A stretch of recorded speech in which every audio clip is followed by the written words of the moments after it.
Hello everyone, welcome to the video of Python for loops. Okay, so earlier we discussed while loops. In this video, we are going to discuss for loop. Okay, for while loop, we don't know how many number of times a certain code or block of code has to execute. Okay, whereas in for loop, we know the count. Okay, we know the count. So for loop is used for iterating over a sequence.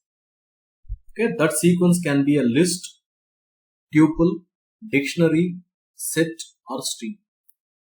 Okay, and for each one of the item in the list or tuple or dictionary or set or string, okay, a set of statements are executed repeatedly.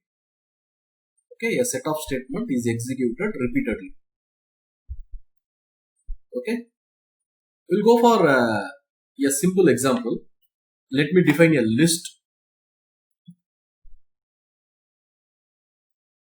Let me define a list. Name,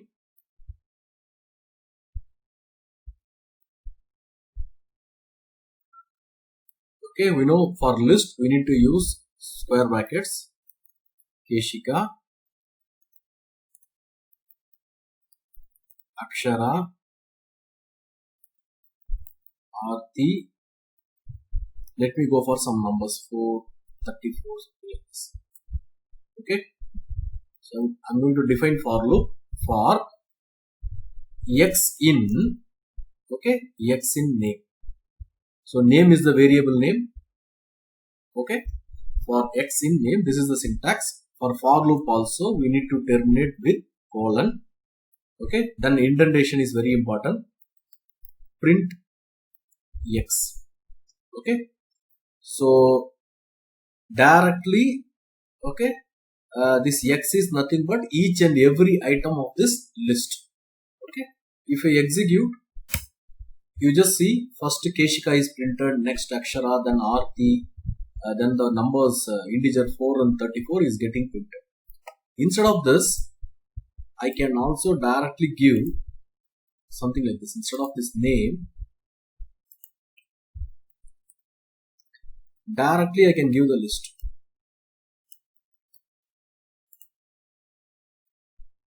Okay, hit enter. You can see the outputs. Okay,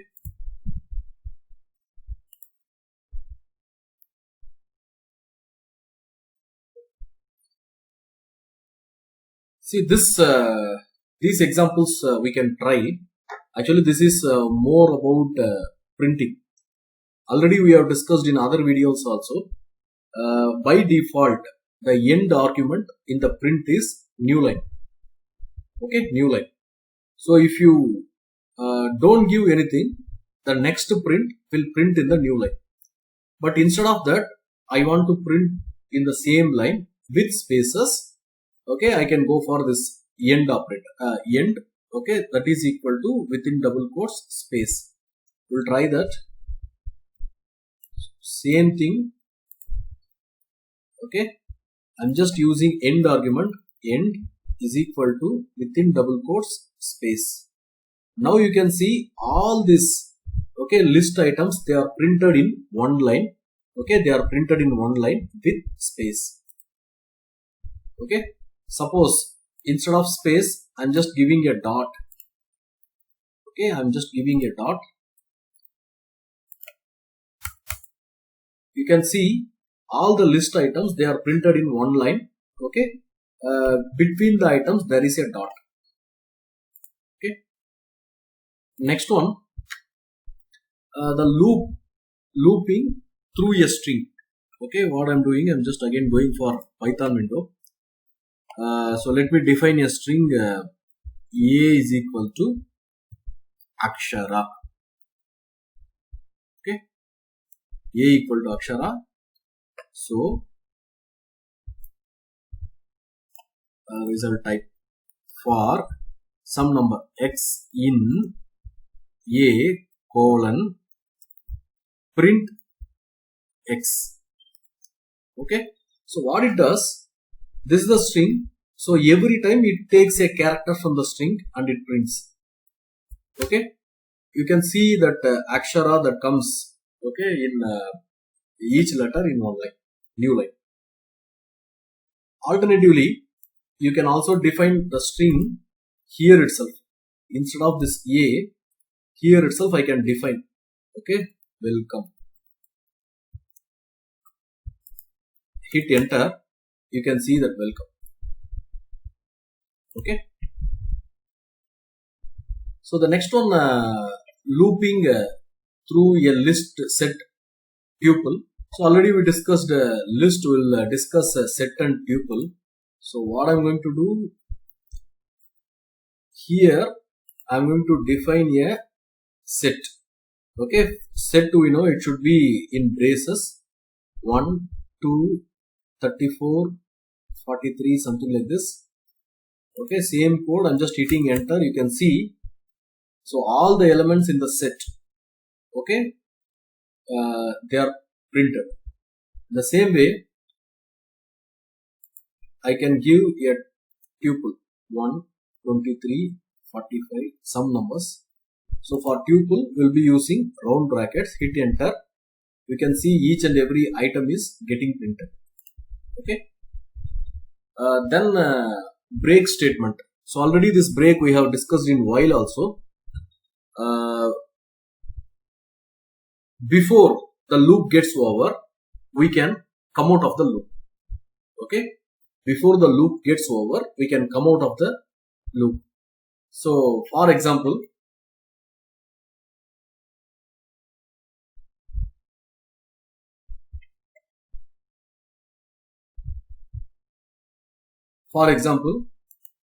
okay, let me use the same name.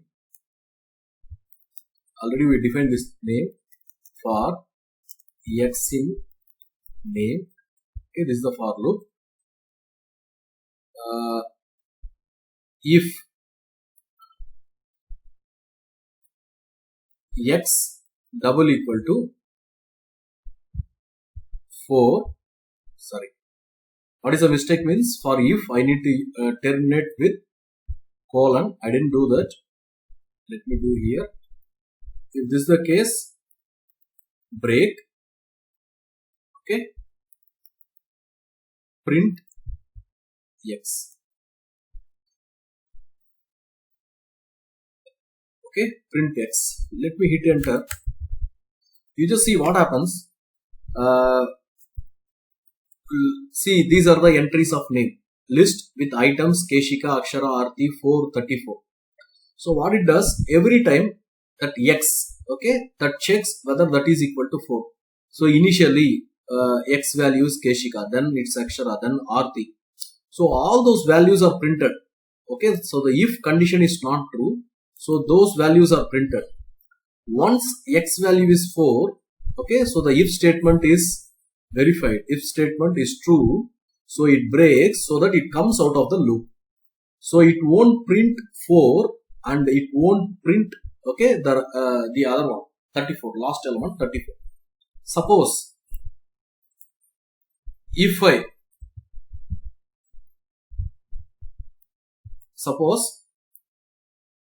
if I use print earlier, instead of print here, if I am using print here, what will happen? Okay, so it also prints 4, okay, then this if statement is true, so it will come out. So earlier it has printed Keshika, Akshara and Arti, now it will also print 4. Okay, we will verify that.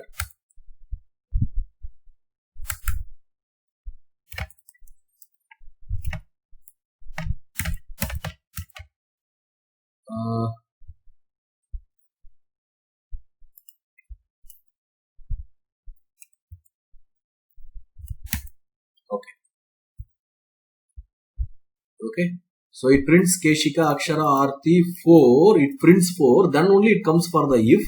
the condition is true, so it breaks, it comes out of the loop. It is not executing the complete loop. Okay, this is break. Okay, then continue statement. See, actually continue, it is not coming out of the loop, it just skips, okay, that particular iteration. Okay, it just skips that current iteration, but it executes all the other thing. So what I'm doing, I'm just going for the same code.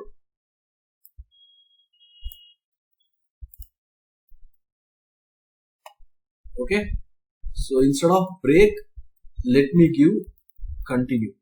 Okay, so what happens? It prints Keshika, then Akshara, then Aarti, then 4. Okay, 4 also it prints. Okay, otherwise what I will do, I will put print at the end. Yeah, so it prints Keshika, Akshara, Aarti, then x is equal to 4, so it just comes out. Then, okay, the last element it will print Keshika, Akshara, Aarti and 34. It skips that 4 because when x is equal to 4, it comes out of the loop. Okay, only for the current iteration. You can see Keshika, Akshara, Aarti 34. It is not printing 4.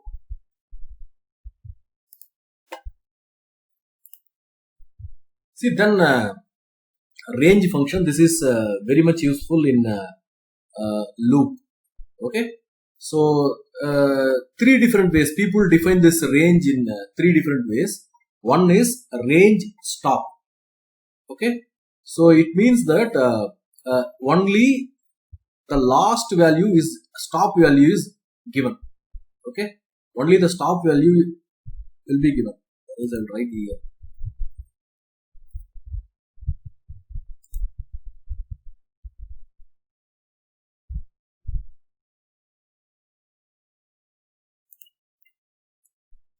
So 3 different options for range.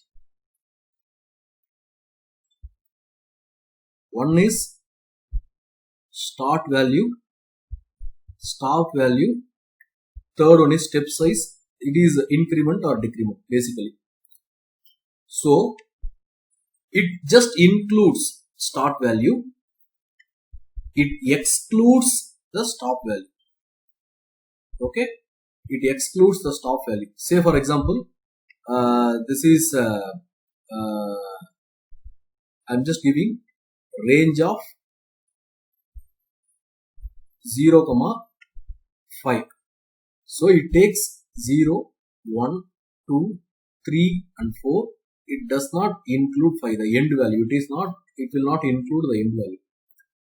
Suppose if I just give range 5, by default the start value is 0.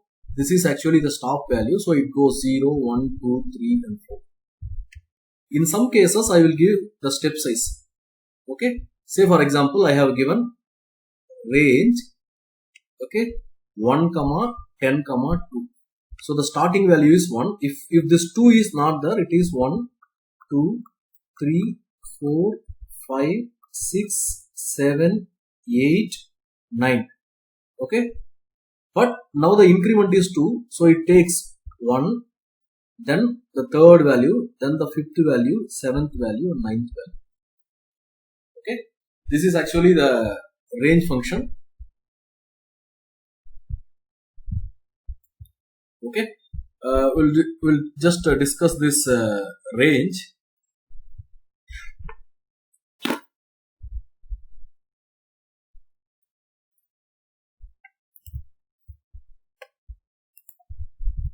For I in range, suppose I give 6, okay, colon print I, hit enter. So you just see range 6 means 0 to 5. So I'm just printing 0 to 5. Okay, by default starting index is 0. It won't include the stop index. Okay, next one, for I in range, I'm just giving 1, 6. Okay, then I am giving print I. So starting value is 1. This is the stop value 5. So 6 is the stop value. So it is not included. So 1, 2, 3, 4, 5. That should be printed. Okay, yeah, it is printing 1, 2, 3, 4 and 5. Then I'm just giving step size for I in range. Okay, let me give 1, 10, 2. Okay, it has to print the odd values 1, 3, 5, 7 and 9. We will verify that. Print I. Okay, you can see it is 1, 3, 5, 7, 9.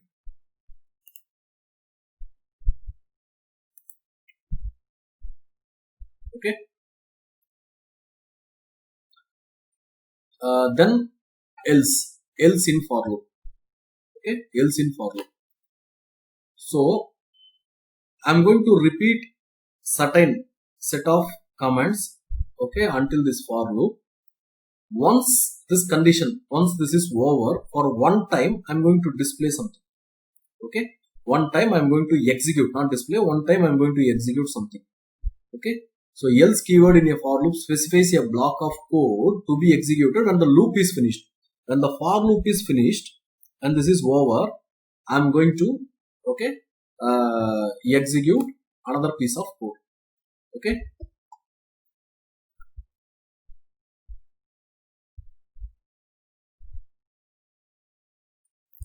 so something like this for I in range 11. So from 0 to 10, I'm going to print I. Okay, else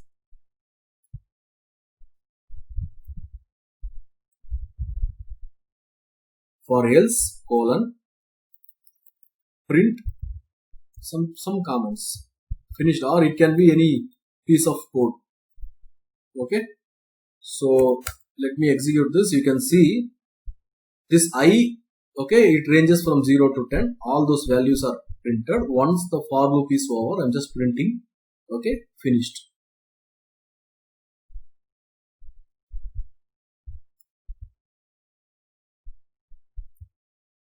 Okay, then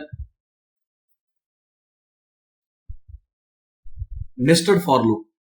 Okay, nested loop. One for loop within another for loop. Okay, nested for loop.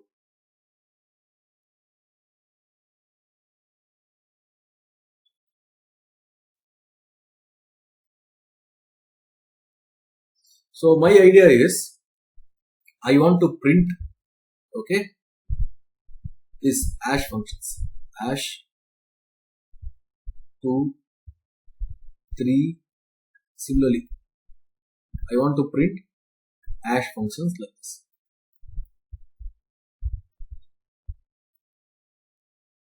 You can see this is something like 0th row, first row, second row, 0th column, first column, second column.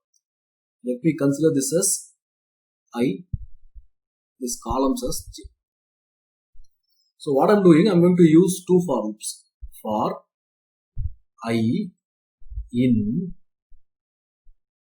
range, if I give 3, automatically it takes 0, 1, 2. Okay.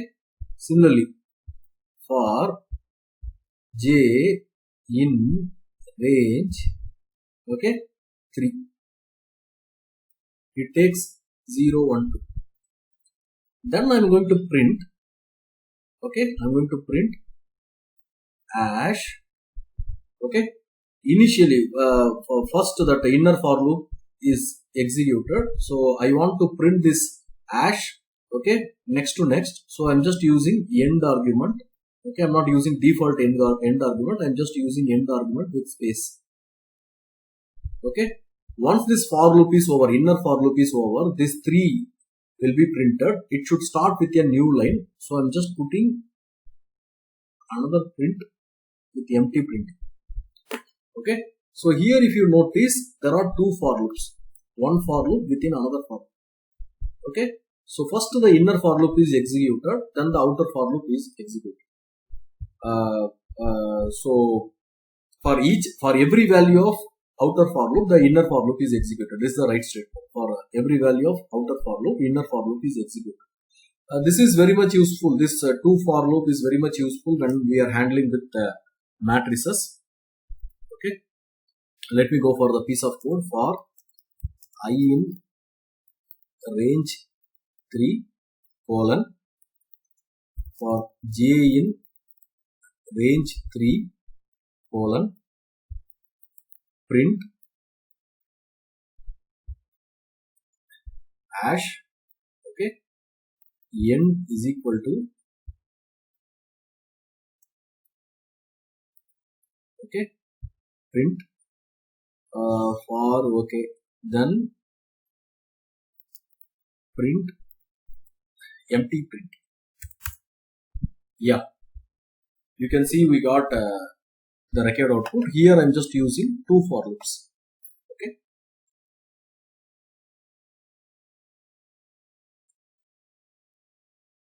Next one, the pass statement.